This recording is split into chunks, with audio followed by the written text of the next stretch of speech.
Viewers এখন পৌঁছে গেছি, ওই যে দেখতে পাচ্ছ এই যে বঙ্গোপসাগরে আমরা এখন ঢুকছি।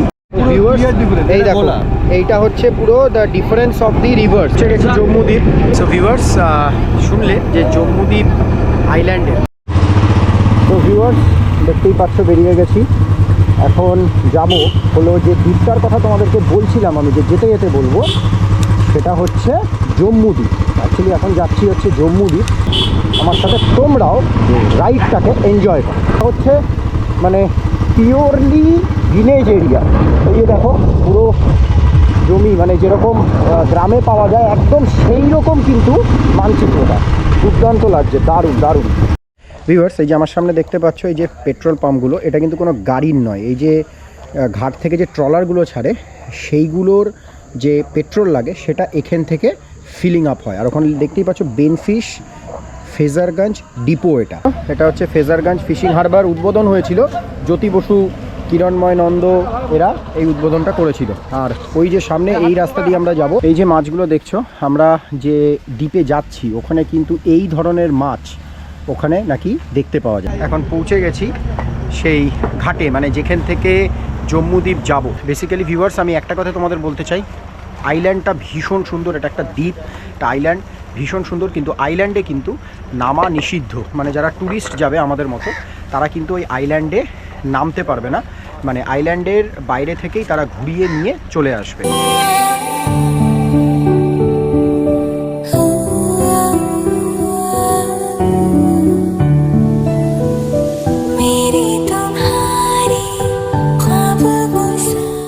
এই হচ্ছে আমাদের লঞ্চ, যেটা করে আমরা বেসিক্যালি জম্মুদ্বীপ যাচ্ছি এখন।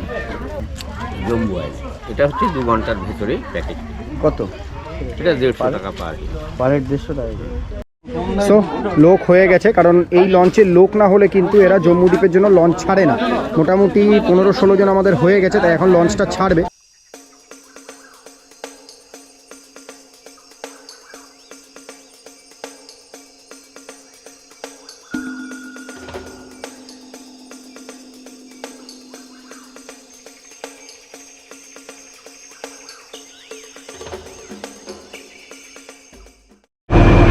দেখতে পাচ্ছ এগুলো হচ্ছে পরিযায়ী পাখি। আর আমরা অলরেডি লঞ্চ ছেড়ে দিয়েছে টুয়ার্ডস জম্মুদ্বীপ।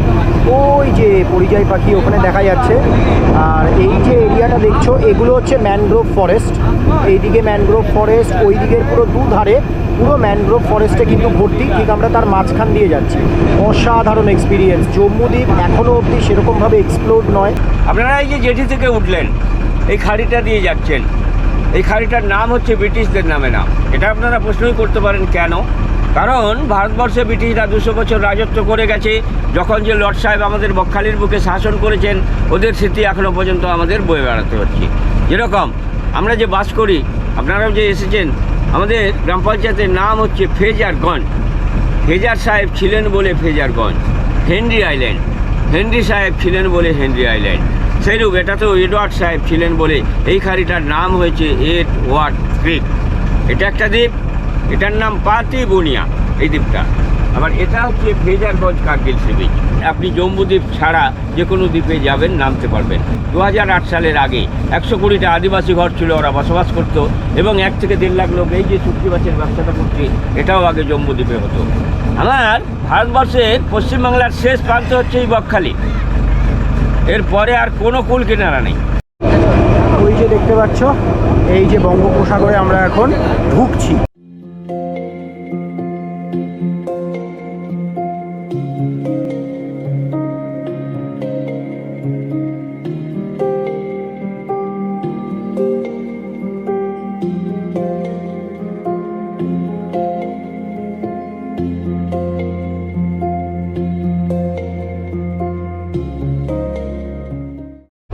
এই যে দেখতে পাচ্ছ আমরা অলরেডি সাগরে ঢুকে গেছি। কি অসাধারণ view, it's a beautiful view. Just viewers don't miss this place. যারা যারা ট্রাভেল করো তাদের বাকেট লিস্টে অবশ্যই এই জায়গাটাকে অন্তত রাখো বস। ভিউয়ার্স পৌঁছে গেছি জম্মুদ্বীপ। এই যে পুরো দ্বীপটা দেখতে পাচ্ছ পুরো লালে লাল। এই লালগুলো আর কিছুই না, এগুলো সমস্ত হচ্ছে লাল কাঁকড়া। ওই যে পুরো লাল কাঁকড়া আছে। এই দিকটা হচ্ছে হচ্ছে পুরো ম্যানগ্রোভ ফরেস্ট। ইভেন এখানে ওয়াইল্ড বোরও কিন্তু পাওয়া যায়। ওই যে ওইখানে আর একটা দেখো লঞ্চ দাঁড়িয়ে আছে, তারাও এসছে এইখানে। তো বেসিক্যালি এই জম্মুদ্বীপে মানে এই চারিপাশেই এই লঞ্চটা ঘোরাঘুরি করবে। এখানে তো নামা যায় না, আগেই বলেছিল যে এখানে নামা নিষিদ্ধ।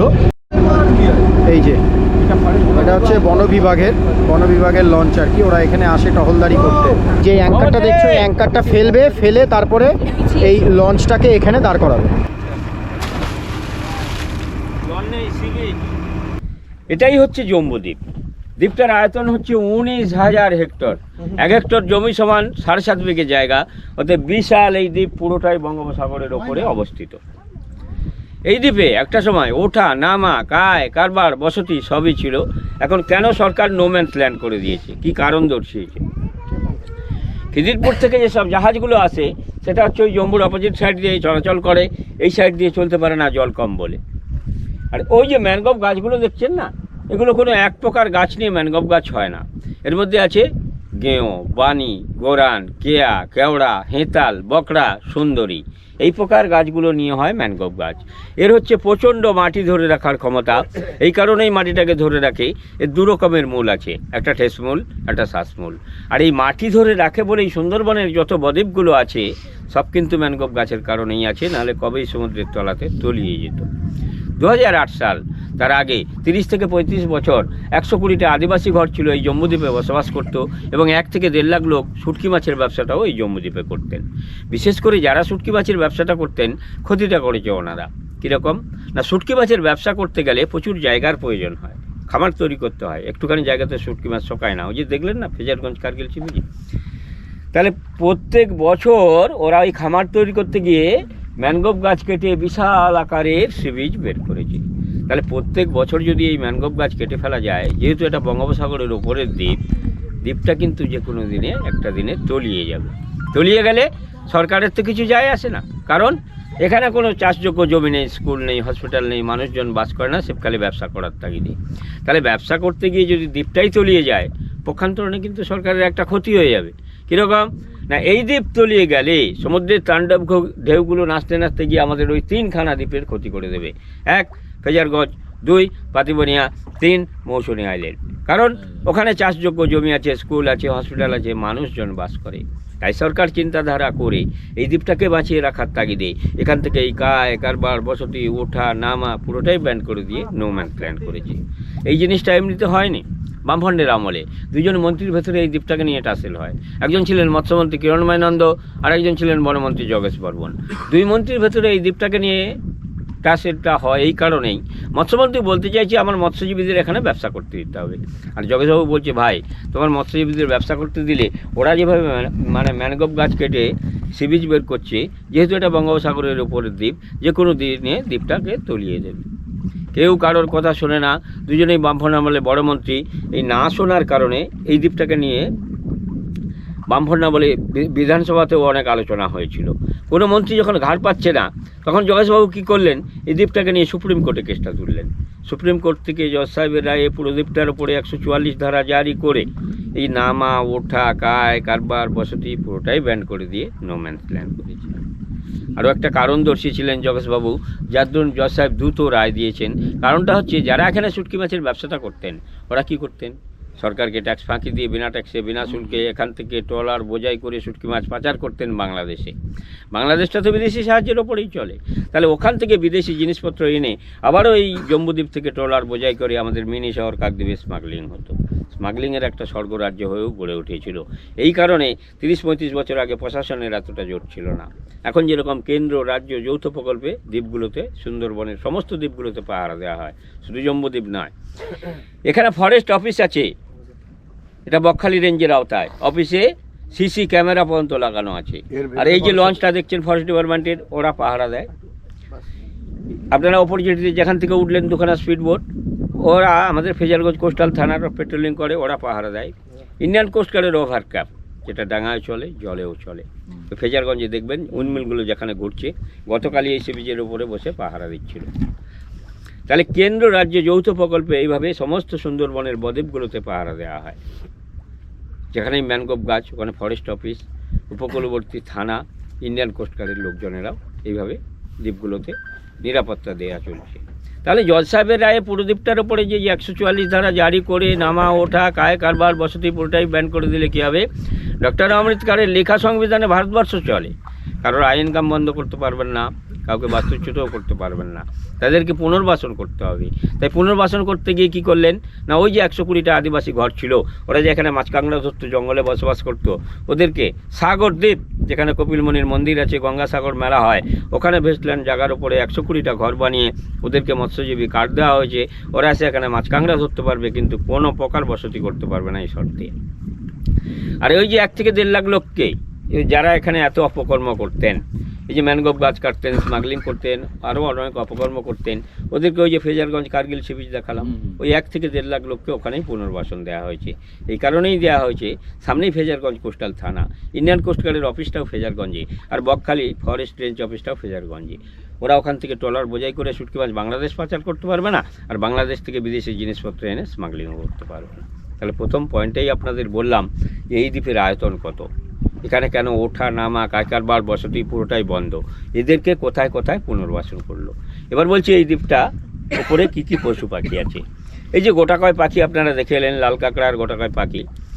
আরও যত দিন যাবে, এই জানুয়ারি মাস ফেব্রুয়ারি মাস এসে গেলেই কয়েক হাজার পরিযায়ী পাখি এই সি বিচটার ওপরে দেখতে পাবেন। পাখির মধ্যে যেরকম সাইবেরিয়ান শ্রীগাল, শ্রীডাক, অন্যান্য প্রজাতির প্রচুর বিদেশি পাখি এখানে আসে। এই কারণেই আসে নির্জন দ্বীপ বলে কেউ ওঠানামা করে না। ওরা এই শীতকালে আসে, গরম পড়লে আবার চলেই যায়। আর এই যে জঙ্গলটা দেখছেন, প্রচুর বিষধর সাপ আছে। সাপের মধ্যে যেরকম কেউটে, শ্রীগাল আছে, বাঁদর আছে, বনবিড়াল আছে, অন্যান্য জীবজন্তু যেগুলো জঙ্গলে থাকে সেগুলো আছে।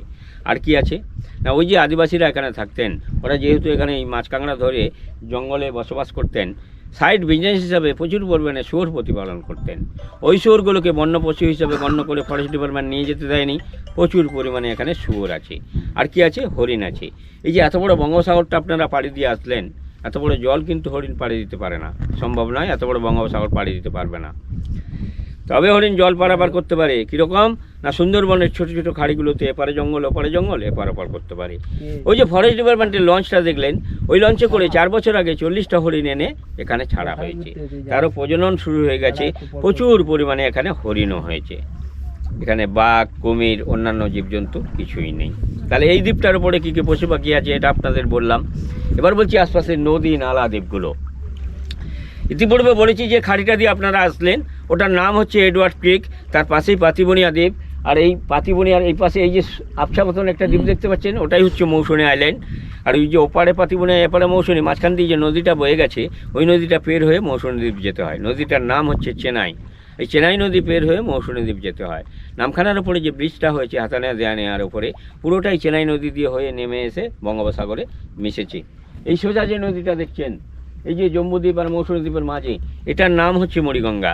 এই মুড়িগঙ্গা পের হয়ে সাগরদ্বীপ যেতে হয়, যেখানে কপিলমুনির মন্দির আছে, গঙ্গাসাগর মেলা হয়। সাগরদ্বীপের পরে আরও একটা নদী আছে, নদীটার নাম হচ্ছে হলদি নদী। আপ টু কলকাতা থেকে ডায়মন্ড পর্যন্ত হুগলি নদী, ডায়মন্ড থেকে হলদি নদী নাম নিয়ে পূর্ব মেদিনীপুর আর সাগরদ্বীপের মাঝখান দিয়ে এসে বঙ্গোপসাগরে মিশেছে। আর ওই হলদি নদীর নামকরণ হিসাবে পূর্ব মেদিনীপুরে হলদিয়া বন্দর গড়ে উঠেছে। তাহলে আশপাশের নদী নালা দ্বীপ যেখানে যা কিছু ছিল সেটাও আপনাদের বললাম। এবার বলছি 2008 সালের আগে এখানে নামানো হতো। কীরকম না, ওই যে 120টা আদিবাসী ঘর ছিল, ওরা যে এখানে মাছ কাঁকড়া ধরতো, বসবাস করতো, আর এই 1 থেকে 1.5 লাখ লোক যারা শুটকি মাছের ব্যবসাটা করতেন, সবই বাজার হাট আসতো আমাদের ওই দ্বীপ থেকে। আপনারা যেখান থেকে উঠলেন, ওদের বাজার হাট আসতো, আত্মীয় স্বজনরা আসতো ওদের, আর শুটকি মাছের পাইকাররা আসতো, আপনাদের মতন টুরিস্ট পার্টিরাও আসতো। তখন কিন্তু ফেরি সার্ভিস চালানো হতো।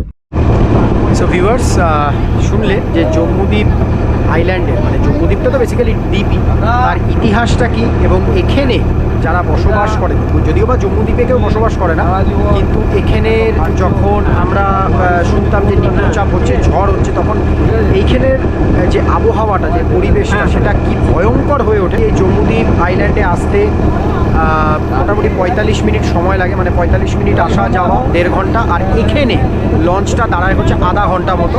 সো অ্যাম্পেল টাইম, যারা ব্লগ করতে চাও, ফটোগ্রাফি করতে চাও, তারা অ্যাম্পেল টাইম পাবে এখানে আরামসে ফটোগ্রাফি এবং ব্লগ করার জন্য। এই দেখো, এইটা হচ্ছে পুরো the difference of the rivers. ওদিকে হচ্ছে গঙ্গা নদী, এটা হচ্ছে চেনাই নদী।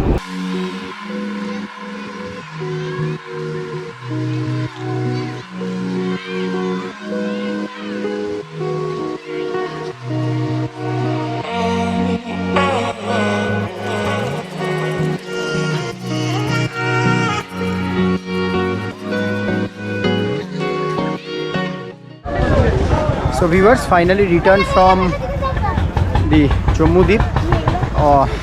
অসাধারণ অভিজ্ঞতা। আর হ্যাঁ, তার থেকেও বড় ব্যাপার হচ্ছে যে যখন ওই বঙ্গোপসাগরে ঢুকছিল লঞ্চটা, তখন কিন্তু অসাধারণ লাগছিল। It was a mind blowing experience. So everyone, সবাইকে অনুরোধ করব যে অবশ্যই তোমরা জম্মুদ্বীপ আইল্যান্ড মানে বকখালি এলে জম্মুদ্বীপ আইল্যান্ডে অবশ্যই ভিজিট করো।